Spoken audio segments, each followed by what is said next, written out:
जुलाई 30, 2021 मेरा आखिरी दिन था अपनी लास्ट जॉब पर।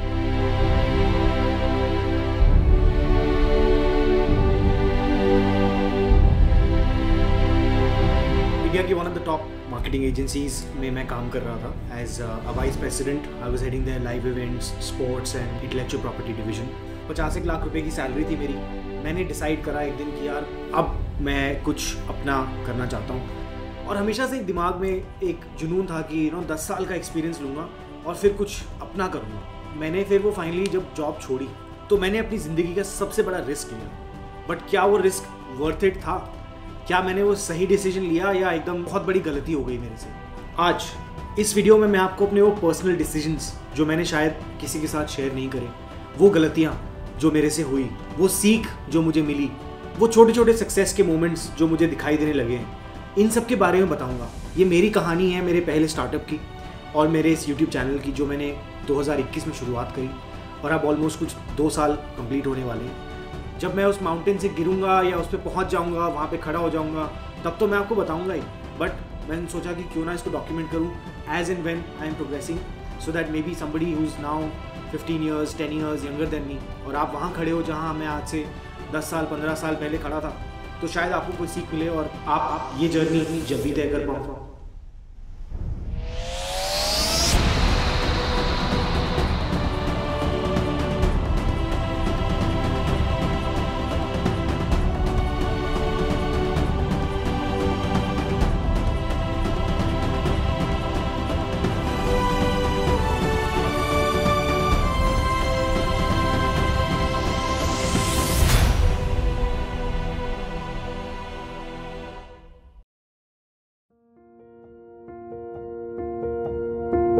तो मैंने अपने करियर की शुरुआत करी इन 2011 जब मेरी पहली जॉब लगी थी। हैवेल्स करके एक ब्रांड है जो इलेक्ट्रिकल अप्लायंसेस बनाती है इंडिया में, और वहाँ पे मैंने एज अ प्रोडक्ट मैनेजर की शुरुआत करी। मैं actually middle class family background से आता हूँ, और पेरेंट्स ने बहुत मेहनत करी जिंदगी भर की just to make the ends meet and to make sure that me and my sister got everything in life that we could hope and ask for. अच्छे पहनने के लिए कपड़े, अच्छा खाना, अच्छी एजुकेशन, जो भी चीज़ मैं सोच सकता था मुझे मेरे माँ बाप से मिली।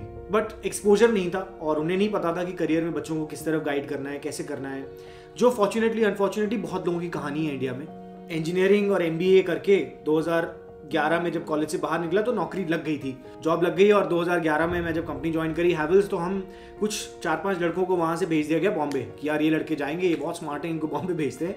वहाँ पे जाकर के ये जो है हमारी कंपनी की एक स्टैंडिंग बनाएंगे और एक यंग हैवेल्स को बनाएंगे वहाँ पर। बॉम्बे जाने के बाद पहली बार मैं घर से बाहर निकला था। उससे पहले मैं हमेशा दिल्ली NCR में ही ज़्यादातर सराउंडेड था, और मैंने लाइफ को धीरे धीरे रियलाइज़ करना सीखा कि क्या क्या स्किल्स ज़रूरी हैं। जैसे आपको होम मैनेजमेंट एक स्किल है, आपको लिमिटेड पैसे मिलते हैं। 23,000 की सैलरी होती थी मेरी तब, और उसमें आपको रेंट भी देना है, आपको अपने बेसिक एक्सपेंसेस भी पूरे करने हैं। So how do you manage that? It's a skill in itself, right? और ये स्किल बहुत ज़रूरी है लाइफ में कि आप सीखो, मनी मैनेजमेंट। तो वहाँ से मेरी ट्रेनिंग शुरू हुई, peoples development skills, relationship management. It taught me so much. I think had I not been to Bombay ना, मेरी जिंदगी का ग्राफ कुछ और ही होता। और जब वो पहला साल खत्म होने वाला था हैवेल्स के अंदर, तो मैं मज़ा नहीं आ रहा था मेरे को। शहर तो मैंने देख लिया था, लोगों से मिलना भी शुरू कर दिया था, ट्रेन में ट्रैवल करा, बहुत धक्के खाए, काफ़ी स्ट्रगल करा मैंने। मज़ा नहीं आ रहा था कि करके यार ये this is not my calling. पर म्यूज़िक के लिए मैं बहुत पैशनेट था, और इलेक्ट्रॉनिक म्यूज़िक से बहुत प्यार था मुझे, बहुत लगाव था। पार्टीज फेस्टिवल्स में जाता रहता था। तो सनबर्न करके एक म्यूज़िक फेस्टिवल है, और उसमें ना एक जॉब पोस्ट खाली थी, तो मैंने उसके लिए अटेम्प्ट करा और मैं वहाँ पे पहुँच गया। परसेप्ट इज़ द कंपनी, और उनका एक इंटेलेक्चुअल प्रॉपर्टी थी सनबर्न।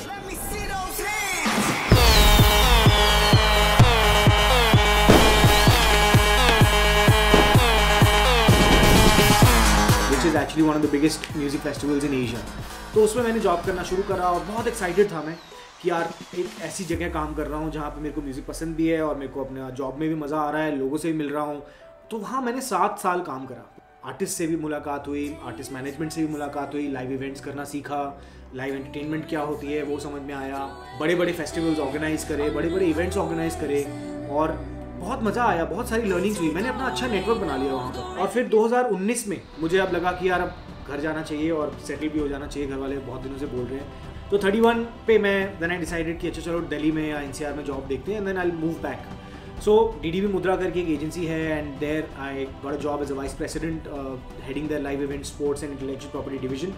एंड वहाँ पे जब मैं आया तो वहाँ पे भी अच्छा काम किया हमने, NBA के साथ काम किया, फीफा में काम किया, इंडियन हॉकी के साथ हमने काम किया कुछ, but you know then 2020 happened and I just gotten married at that point in time, found a beautiful partner in life, settled down, and she's actually my backbone today. This is the reason, she's one of the reasons why I started what I'm doing today, and अगर वो नहीं होती तो शायद मैं नहीं करता है, और मेरे अंदर कभी वो हिम्मत नहीं आती कि मैं ऐसा एक बड़ा स्टेप और एक रिस्क ले सकूं अपनी लाइफ में।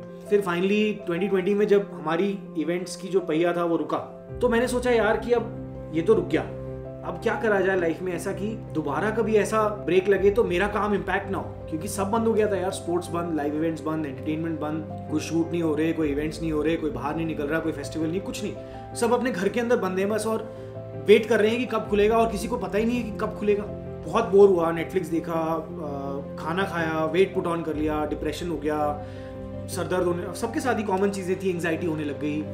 बट इवेंचुअली जब मेरा दिमाग खाली हुआ ना, after 2 months of this lockdown stuff and whatever, office से अलग प्रेशर कि तुम धंधा लेकर आओ, तो मैंने बोला भाई धंधा कहाँ से लाऊं, अभी तो कुछ हो ही नहीं रहा ना, ज़बरदस्ती थोड़ी ला नहीं सकता मैं। बट एनीवेज मेरा मन उठ चुका था वहाँ से तब से काम करने का किसी और के साथ, मैंने सोचा था कि मैं अपने आप ही करूँगा कुछ। तो फिर मैंने एक आइडिया आया मेरे दिमाग में कि पर्सनल केयर, मेंस ग्रूमिंग, क्योंकि मेरे को शुरू से शौक था, beard was always on point, fashion के बारे में मुझे पता था, कपड़े अच्छे पहनता था, जूते बेल्ट मैच्ड होते थे हमेशा, मीटिंग में जाता था तो बात करने का एक तरीका, confidence, you know, so that's why I grew early in my life. तभी मैं 31 की as per youngest vice president था in the company that I was working with last, और मुझे youngest business person of the year का भी award मिला था तब। तो ये सब चीज़ें अचीवमेंट्स थी, and they were highlighting to one point कि यार तूने कुछ तो सही करा होगा जो तेरे को यहाँ पर इतनी ग्रोथ मिली इतने टाइम में, जब बाकी लोग इस सेम एज ग्रुप में नहीं कर पाए।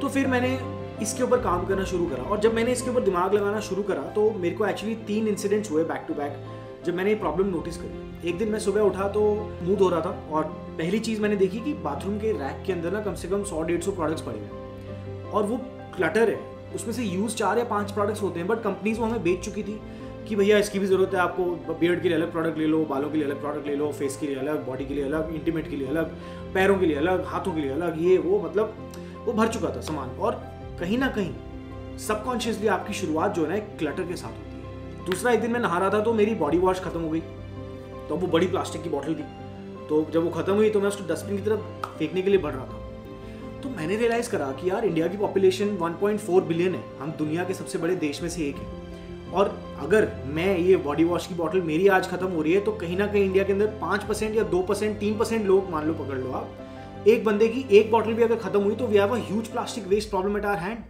दुनिया का 8% प्लास्टिक वेस्ट जो है ब्यूटी इंडस्ट्री से निकलता है। मैंने 100 लोगों के साथ एक सर्वे करा और उनको ये सारे पॉइंट्स हाईलाइट करके कि भाई मैं इसका कोई सोल्यूशन निकालूं तो आप खरीदोगे, ये वो करके I just got an insight and perspective from all my friends at that point in time. तो 150 लोगों का सर्वे करने के बाद मुझे समझ में आया कि प्रॉब्लम तो है और इसका सोल्यूशन ढूंढा जा सकता है। अपने दोस्त को कन्विंस करा उस टाइम पे, अली मेरे दोस्त हैं, और उनको मैंने कन्विंस करा कि यार अली ये प्रॉब्लम है। तो ऑफकोर्स ही वाज ऑल्सो अपनी बड़ी कंपनी चलाते थे, वो एक प्रोडक्शन हाउस है उनका बड़ा, तो वो उनके पास भी समय था उस टाइम पे। तो हम दोनों ने बोला कि चलो ठीक है, इसको एक्सपेरिमेंट करके देखते हैं कैसा चलता है। तो हमने एक कंपनी बनाई और मैंने एक इनोवेटिव नाम सोचा उस टाइम पे कि एनवायरमेंट और मैन को कंबाइन करके एक नया शब्द बना दिया हमने, एनवायरमैनली। तो अब एनवायरमैनली लाइफस्टाइल प्राइवेट लिमिटेड नाम की कंपनी हमने अगस्त 2020 में रजिस्टर कर ली। अब हमने क्या करा, हमने सोचा कि यार ब्रीफ बना लिया हमने कि ये 25 प्रोडक्ट हैं, इनको ना 5 या 6 में कन्वर्ट करना है, इससे ज़्यादा प्रोडक्ट हमें नहीं चाहिए अपनी लाइफ के अंदर। तो जो प्रोडक्ट का एवोल्यूशन धीरे धीरे लोगों ने बांट दिया था इतने सालों के अंदर, हमने कहा हम इसको रिवर्स करेंगे, right. Multi benefit products, multivitamins खाते हैं ना लोग, तो इसलिए खाते हैं कि एक ही गोली खा लें, 10-50 गोलियां खाने की जरूरत नहीं है। तो वही सोच के हमने मल्टी बेनिफिट प्रोडक्ट्स की एक ब्रीफ बनाई और एक कॉस्मेटिक साइंटिस्ट के साथ पार्टनरशिप करी। तो 20-30 लोगों को फीडबैक लेकर के हमने प्रोडक्ट्स को सही करा। फाइनली जब वो प्रोडक्ट निकल कर आए तो हमने 6 प्रोडक्ट्स फाइनल करे और बोला कि यार ये प्रोडक्ट्स हैं जो पर्सनल केयर के लिए, इससे ज़्यादा ज़रूरत नहीं है, बेसिक नीड्स के लिए। बाकी जो ज़रूरतें हैं वो धीरे धीरे देखेंगे, बट ये 6 से आप शुरुआत कर सकते हो और इसके अलावा पर्सनल केयर के लिए आपको कुछ और ज़रूरत नहीं है। साथ साथ ही हमने पैकेजिंग के ऊपर काम करा। पैकेजिंग के अंदर हमने देखा कि यार अब प्लास्टिक को कम कैसे करा जाए। तो हमने बहुत रिसर्च करने के बाद India, internationally, Australia, South Korea, हर जगह ढूंढा हमने। चाइनीज़ प्रोडक्ट्स खैर हम नहीं डालना चाहते थे, तो हमने वहाँ से ऑप्शन को रूल आउट कर दिया था, बट बाकी कंट्रीज से देखा। फिर इंडिया में हमें एक मटीरियल नज़र आया, उसका नाम था PCR, post consumer recycle tubes. अब पोस्ट कंज्यूमर रिसाइकल ट्यूब्स का क्या मतलब हुआ कि वो पहले ही जो प्लास्टिक का वेस्ट होता है उसको रिसाइकल करके ट्यूब्स बनाई जाती है, राइट। तो पहली बार इंडिया के अंदर जब हमने अपना डिज़ाइन बनाया था, हम साथ साथ अपनी ब्रांडिंग के ऊपर भी काम कर रहे थे, क्योंकि मार्केटिंग के बैकग्राउंड से मैं आता हूँ, तो ब्रांड कैसे बनाना है, उसकी क्या कम्युनिकेशन होगी, ये सब चीज़ों का मेरे को आइडिया था। एनवायरमेंटली नाम हमने सोच लिया था, उसकी टैगलाइन हमने बनाई, personal care for the responsible man.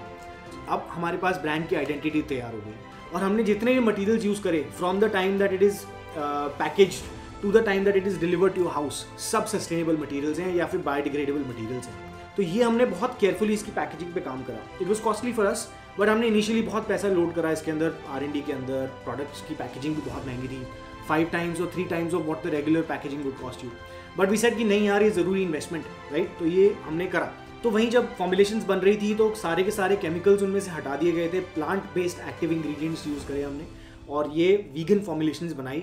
और ये हमारी इंटेलेक्चुअल प्रॉपर्टी है, हमने इनको रजिस्टर करा। ऑलमोस्ट 2 साल हो गए थे from the time of registering the company. Product market fit ढूंढने की कोशिश करी कि कौन से प्रोडक्ट्स लोगों को ज़्यादा पसंद आ रहे हैं, कौन सा प्रोडक्ट हमारा हीरो प्रोडक्ट है। तो हमने 6 महीने लगाए इसके अंदर कि to find the right product market fit.